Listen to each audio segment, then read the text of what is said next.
dia já estava escurecendo, com o sol caindo muito vermelho no horizonte. O chão coberto de corpos humanos e de animais. Os ruídos da batalha ensandecida estavam agora reduzidos a pedidos de socorro e a gritos de dor e de medo. Todo o campo em volta, em um raio de quilômetros, está coberto de muito sangue, com escudos, espadas, lanças para todos os lados. Foi uma verdadeira aniquilação. Como é que pode mais de 65 mil mortos e feridos? Como Aníbal pôde ter derrotado 8 legiões inteiras? Quase 10 mil soldados capturados. O que vai ser da cidade agora? Se ele marchar para Roma, ela vai ser destruída, aniquilada da face da terra. Mansur, roda a vinheta.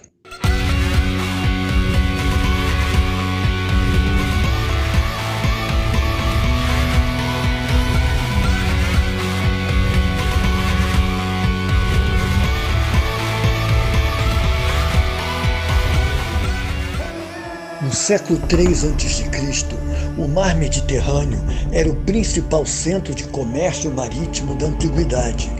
E em suas margens coexistiram diversas civilizações, como os gregos, os romanos e principalmente a cidade de Cartago, que dominava toda a área e cuja população eram de descendentes dos antigos fenícios.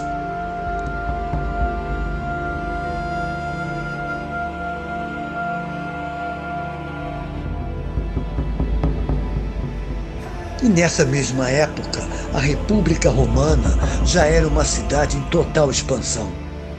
Seus domínios ultrapassavam os limites urbanos. Seus exércitos já eram temidos na Europa. Os saques de guerra enriqueceram totalmente a cidade. E os povos conquistados viraram mão de obra escrava. Mas para eles ainda faltava alguma coisa. O controle do mar Mediterrâneo.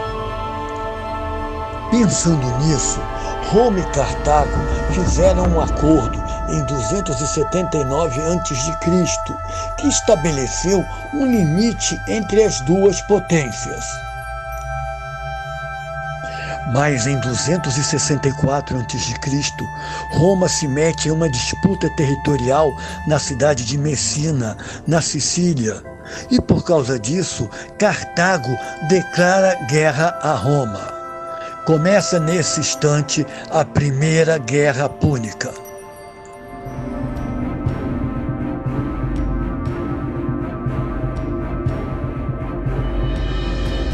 Essa primeira guerra entre eles deixa Roma de quatro. O poder naval da Marinha de Guerra de Cartago era, na época, simplesmente inigualável. E durante os primeiros anos da guerra, as principais batalhas navais deram grandes vitórias para Cartago. Roma penava por não ter uma marinha de guerra decente, pois o seu forte sempre tinha sido o seu poderoso exército. Mas de repente, a sorte de Roma vira. Em uma grande tempestade, alguns navios de guerra de Cartago encalham nas costas italianas. E essa acabou sendo a grande oportunidade de Roma de ver como essas embarcações eram construídas. Em cerca de 2 meses, ajudados pelos seus aliados gregos, Roma consegue construir uma grande frota. E a partir daí, eles conseguem ter grandes vitórias em várias batalhas no litoral da Sicília, virando totalmente o jogo. Depois de vários anos de combates, tanto na África quanto nas costas da Sicília, os dois lados estavam exaustos, com milhares e milhares de mortes em ambos os lados. Aí o general cartaginês Amílcar Barca joga finalmente a toalha e pede paz, encerrando assim a Primeira Guerra Púnica. Cartago saiu muito por baixo nesse primeiro acordo do primeiro confronto com Roma. Para começar, eles tiveram que pagar um pesado tributo de cerca de 10 talentos de prata por ano durante os próximos 20 anos. Eles perderam também o controle sobre a Sardenha, a Córcega e principalmente sobre a Sicília. Mas o pior de tudo é que Cartago teve que destruir 70% de sua marinha de guerra, porque Roma só permitiu que eles ficassem com 30% para sua autodefesa. Mas mesmo assim, Cartago dá a volta por cima e começa a prosperar de novo na sua província púnica da Espanha. Essa nova expansão de Cartago ameaçou várias cidades aliadas de Roma na região.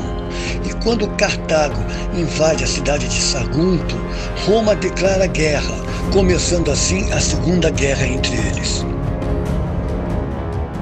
Aníbal Barca, que era um genial general cartaginês e filho do principal comandante derrotado de Cartago na Primeira Guerra entre eles, tinha prometido ao pai uma vingança terrível contra Roma. E ela começa no final de 218 a.C. Aníbal, de forma magistral, cruza os Alpes com um grande exército e, de forma surpreendente, ataca o norte da Itália. Os romanos não estavam acreditando no que eles estavam vendo, atacados dentro de sua própria casa. Eles ficaram atônitos. Eles esperavam fazer a guerra lá na Espanha. De imediato, Roma perde 3 grandes batalhas. Aníbal parecia um terremoto, esmagando tudo que via pela frente com o seu exército, que tinha os elefantes de guerra, que eram os tanques da época. Os romanos nunca tinham visto esses animais. Roma, então sem saída, adota uma estratégia de deixar o Aníbal ficar pilhando a Itália até eles poderem preparar o contra-ataque. E isso acontece no dia 2 de agosto de 216 a.C., com um formidável exército de 8 legiões de soldados romanos, mais um número igual de soldados aliados e um grande contingente de cavalaria, com um total de 87 mil homens. A linha de frente desse exército ocupava cerca de 1 quilômetro de comprimento. Era praticamente imbatível. Só que a nata da nata do exército romano se choca com o exército de Aníbal e mais uma vez sai derrotado de forma avassaladora.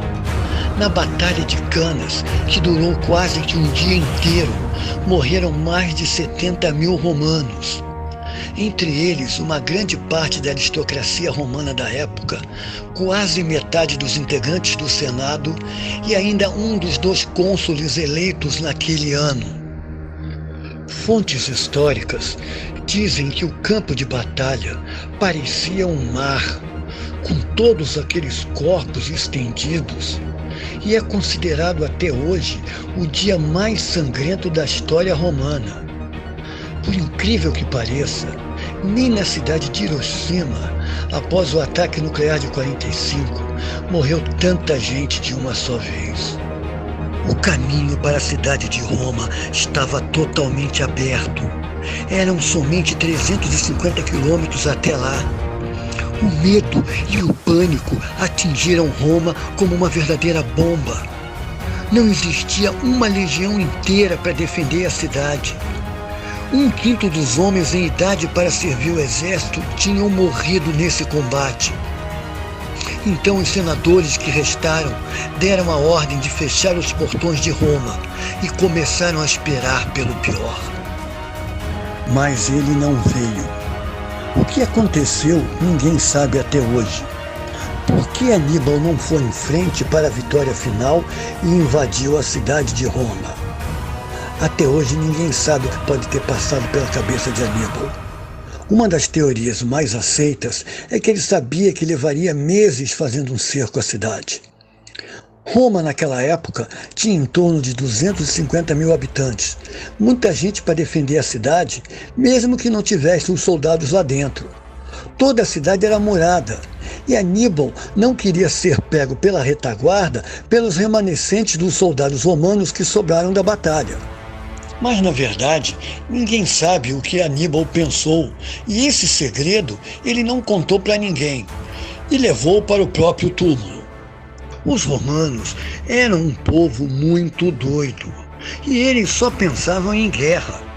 Na verdade, estavam sempre preparados para as vitórias e para as derrotas.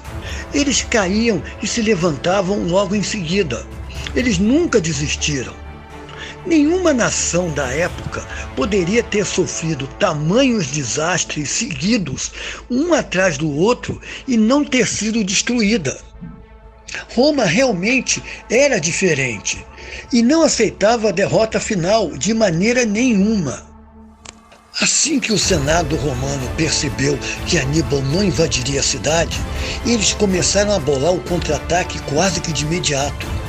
Começaram em casa uma verdadeira guerra de guerrilha, seguindo o exército de Aníbal onde quer que ele fosse. E ao mesmo tempo, Roma percebeu que teria que atacar Cartago na sua própria casa. Roma começa na Espanha e eles partem logo em seguida para o norte da África. Nesse momento, entra em cena o genial também general romano Públio Cornelius Cipião, usando todo o seu talento nas manobras e táticas geniais, exatamente como Aníbal fez na Itália. Cipião consegue expulsar os cartagineses da Espanha e parte em seguida para atacar a cidade de Cartago. O Senado de Cartago, apavorado, chama de volta Aníbal da Itália. E nesse momento rola a batalha principal que sela a derrota de Cartago nessa segunda grande guerra entre eles. Foi na Batalha de Zama, a mais ou menos 130 quilômetros da cidade de Cartago, no ano de 202 a.C., que o general Cipião, com um exército em muito menor número, mas genial nas táticas de batalha, consegue uma grande vitória, lavando a alma de Roma e fazendo Cartago pedir a rendição mais uma vez. Aníbal consegue fugir, mas Roma finalmente torna-se a potência suprema do mar Mediterrâneo Ocidental. No próximo vídeo do canal, nós vamos mostrar as relações conturbadas dessas duas grandes potências e como o ódio e o rancor das duas cidades desaguam em um verdadeiro massacre que culminou com a extinção da cidade de Cartago na terceira e última grande guerra entre elas. Eu queria pedir humildemente para quem não é inscrito no nosso canal que se inscreva, acione o sino das notificações e deixe o seu like, porque ele ajuda muito no nosso trabalho e principalmente no nosso crescimento. Um grande abraço e até o próximo vídeo.